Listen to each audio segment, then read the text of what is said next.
Bismillahirrahmanirrahim. Assalamualaikum warahmatullahi wabarakatuh.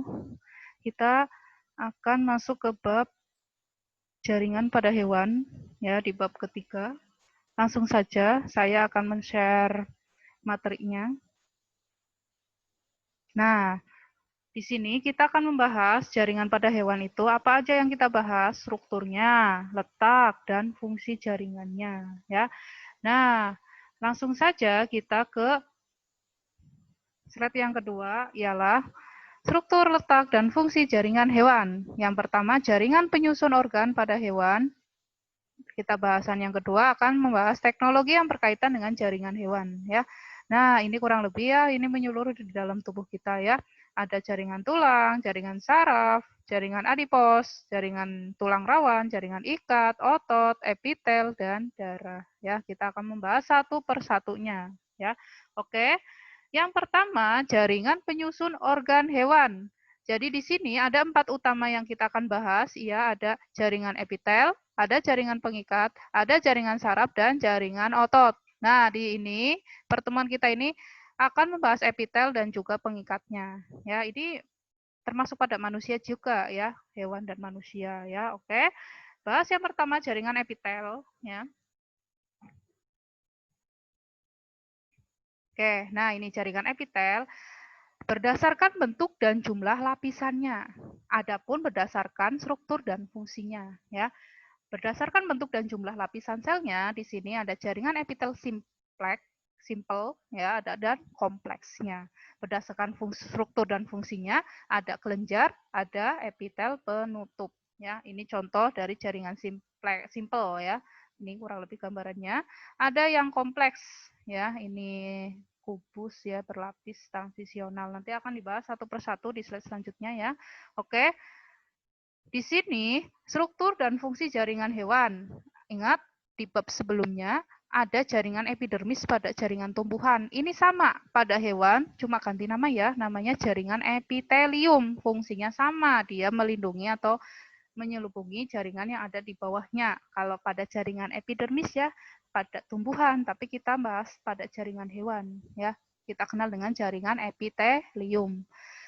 Jaringan pembatas dan pelapis yang menyelubungi atau melapisi permukaan organ, rongga, dan saluran, baik di luar maupun di dalam tubuh.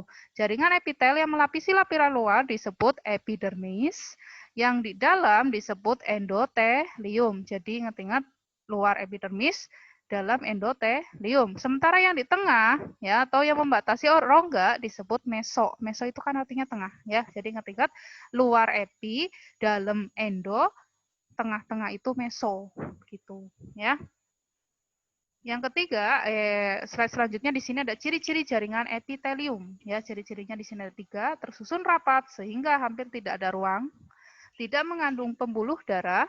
Sel epitel mendapat makanan dari kapiler darah yang terdapat pada jaringan ikat, memiliki kemampuan regenerasi cukup tinggi. Regenerasi itu apa? Regenerasi itu intinya mampu kembali muda lagi ya sel-selnya begitu. Ya, ingat kan jaringan itu merupakan sekumpulan sel yang memiliki struktur dan fungsi yang sama begitu. Jadi ini selnya sangat cepat untuk beregenerasi ya. Kalau sudah rusak langsung jadi yang baru lagi begitu ya. Kalau tua nanti dia jadi muda lagi begitu maksudnya ya. Ini lebih jelasnya gambarannya ini ya, ada organ-organnya. Di sini klasifikasi epitelnya. Di sini ada pipih, ada kubus, ada silindris ya.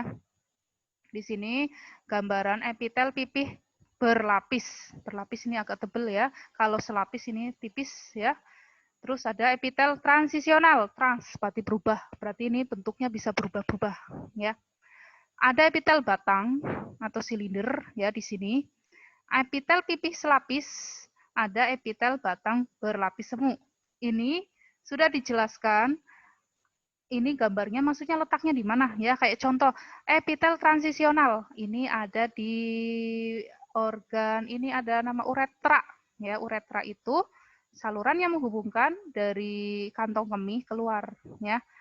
Pada pria ini contoh pada pria ya, lebih panjang uretranya, sementara pada wanita bahkan tidak terlihat, dia sangat pendek gitu ya. Adapun epitel kubus lapis ini di pankreas ya, ini organnya ya. Terus ada juga epitel batang selapis. Ini contohnya di organ lambung ya. Terus ada epitel pipih selapis. Ini ada di alveolus ya, lebih tepatnya di paru-paru. Epitel pipis berlapis ini di bagian tenggorok ya atau trakea. Ini ada di rongga hidung, kita kenal dengan epitel batang berlapis semu. Oke, nanti kita jelaskan satu persatu di slide selanjutnya. Oke, yang pertama epitel selapis. Di sini epitel pipih selapis terdiri atas sel berbentuk pipih. Tipe ini tipis dan bersifat permeabel. Peranannya adalah dalam proses difusi. Difusi itu apa kemarin ya? Difusi itu merupakan perpindahan dari konsentrasi tinggi ke konsentrasi rendah. Ini sebagai contoh pertukaran oksigen dengan CO2 yang terjadi di alveolus, lebih tepatnya di paru-paru, lebih tepatnya di alveolusnya ya. Pada proses pembentukan urin, tadi contohnya pembentukan urin itu di ginjal, berarti ya. Oke, terdapat pada dinding kapiler tempat terjadinya proses pertukaran nutrisi dan zat sisa antara darah dan jaringan tubuh. Terdapat pada alveolus tempat terjadinya pertukaran gas paru-paru tadi ya. Oke, ini contoh yang kedua, kubus selapis ya. Terdiri atas selapis sel berbentuk kubus ya. Tadi kalau pipis selapis itu bentuknya kayak bangun ruang itu seperti balok ya, lebih pendek kan dibanding kubus ya. Jadi ingat-ingat kalian kalau pipis selapis bentuknya kayak balok ya. Ini pipis lapis ya, ini gambarnya ya, kayak balok kan bentuknya lebih pendek, lebih rendah dibandingkan kubus. Kalau kubus kan lebih agak panjang gitu ya. Kalian ingat-ingat pipis lapis bentuknya kayak balok ya.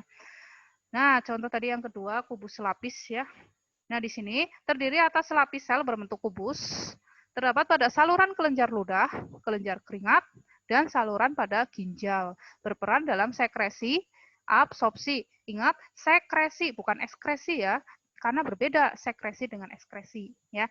Ekskresi itu pengeluaran yang sifatnya sampah ya, harus dikeluarkan. Kalau disimpan yang ada nanti penyakit. Kayak contohnya apa? Keringat kan harus dikeluarkan, urin, terus apalagi CO2 dan urea yang dihasilkan dari organ hati.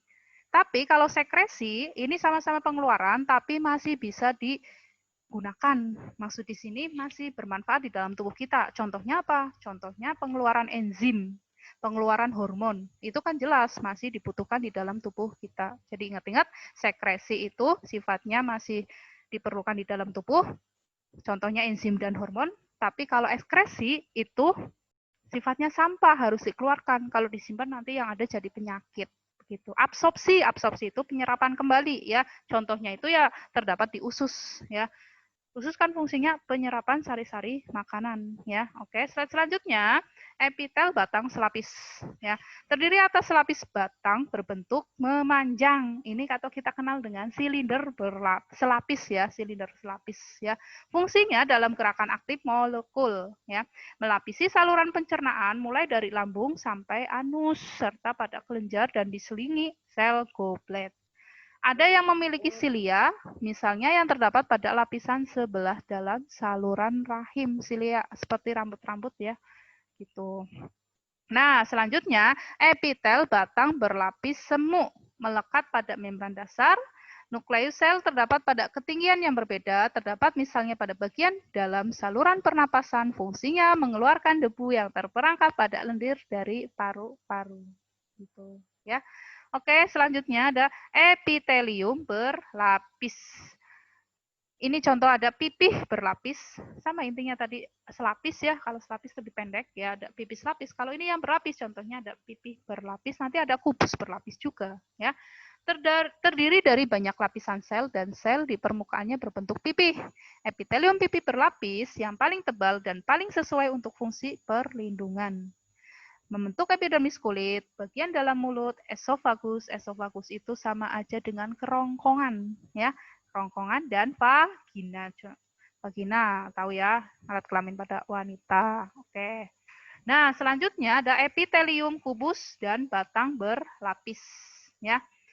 Jarang terdapat pada tubuh, hanya ada di saluran besar, misalnya kelenjar susu, kelenjar ludah, pangkal esofagus. Ingat tadi esofagus itu sama aja dengan kerongkongan ya.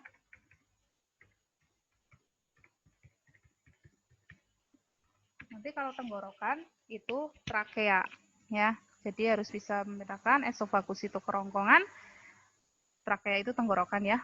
Dan berperan dalam sekresi. Ya, oke, kita. Nah, selanjutnya ada epitel transisional. Transisional berarti bisa berubah-ubah bentuknya ya. Terdapat pada organ urinari. Berarti ini sekitar daerah proses pembentukan urin ya. Contohnya pada ureter. Ingat ada ureter, ada uretra ya. Kalau ureter itu yang menghubungkan dari ginjal ke kantong kemih, itu ureter. Tapi kalau uretra dari kantong kemih keluar langsung. Yang membedakan pada wanita itu lebih pendek, bahkan tidak terlihat. Sementara pada pria, uretranya itu lebih panjang begitu ya. Membentuk penghalang impermeable tidak dapat ditembus sehingga urin tidak menembus dinding kantong kemih. Oke. Epitelium kelenjar. Pada kelenjar endokrin, sel epitelium yang menghubungkan antara kelenjar dan permukaan epitelium menghilang. Contohnya adalah kelenjar tiroid. Hasil sekresi kelenjar eksokrin langsung menuju permukaan epitelium. Kelenjar eksokrin multiseluler memiliki saluran untuk menyalurkan hasil sekresi ke permukaan epiteliumnya. Oke. Nah, ini ada gambarannya berdasarkan bentuk dan strukturnya. Kelenjar eksokrin dapat diklasifikasikan sebagai berikut. Ya, ada yang bentuknya tubulur, tubulur bergulung, tubulur bercabang, ada alveolar, bercabang, ada tubulur alveolar. Ya, ini kurang lebih gambarnya seperti ini bentuk dan struktur kelenjar eksokrin. Ya, oke. Slide selanjutnya ada jaringan pengikat. Ya, kalau pada tumbuhan ini sama aja pada jaringan penyokong atau penguat. Ya, ini pun ciri-cirinya nih. Jadi jaringan pengikat pada dasarnya tersusun atas matriks dan sel-sel penyusun jaringan pengikat. Ya, jenis-jenis jaringannya sebagai berikut. Jaringan pengikat biasa terdiri atas jaringan pengikat longgar dan jaringan pengikat padat. Jaringan pengikat dengan sifat khusus terdiri atas jaringan tulang rawan atau kartilago, jaringan tulang keras, osteon, dan jaringan darah, dan jaringan limpa. Ya, ini gambarannya nih, kalian bisa lihat. Di sini ada jaringan adipos. Jaringan adiposa itu jaringan untuk menyimpan lemak ya. Jadi lemak sendiri punya jaringannya, namanya jaringan adipos. Ada jaringan darah, ada jaringan tulang rawan ini, contohnya ya, gambarannya. Jaringan pengikat padat, jaringan pengikat longgar, ada jaringan tulang keras. Ya, ini contoh ada gambarannya begitu. Oke, ini masih tentang jaringan ikat juga. Jadi sel-sel jaringan ikat ada namanya fibroblast, fungsinya mensekresikan protein. Ada makrofag, tidak terantuk bentuknya dan khusus terdapat di dekat pembuluh darah. Sel tiang fungsinya menghasilkan substansi heparin dan histamin. Sel lemak adalah sel yang terspesialisasi khusus untuk menyimpan lemak atau tadi kita kenal dengan jaringannya jaringan adipos ya. Sel darah putih fungsinya melawan patogen ya. Oke. Adapun jaringan ikat longgar ya, fungsi ikat longgar di sini ada memberi bentuk organ dalam, misalnya kelenjar limpa. Ada yang sebagai penyokong, mengelilingi dan menghubungkan elemen dari seluruh jaringan lain. Contohnya, menyelubungi serat otot, melekatkan jaringan di bawah kulit, membentuk membran yang membatasi jantung dan rongga perut, dan terakhir membentuk membran yang disebut mesenteris. Ya. Selanjutnya ada jaringan ikat padat. Jaringan ikat padat dibagi menjadi dua jenis. Yang pertama, ikat padat tak teratur, dan yang kedua, ikat padat teratur. Nah, maksudnya di sini yang tidak teratur. Dia mempunyai pola yang tidak teratur. Terdapat pada bagian dermis, kulit, dan pembungkus tulang. Jaringan ikat teratur, dia memiliki pola yang teratur, terdapat pada tendon yang menghubungkan otot dengan tulang. Ya. Nah, selanjutnya ada tulang rawan atau kita kenal dengan kartilago, ya, merupakan hasil spesialisasi dari jaringan ikat berserat dengan matriks elastis. Ada 3 jenis tulang rawan. Kita kenal ada rawan hialin, elastik, dan fibrosa. Ya. Tulang rawan hialin, matriksnya memiliki serat kolagen yang tersebar dalam bentuk anyaman halus dan rapat. Tulang rawan elastik, ini tidak tersebar dan nyata seperti pada tulang rawan hialin. Dan tulang rawan fibrosa ini lekukannya bulat atau bulat telur dan berisi sel-sel kondrosit.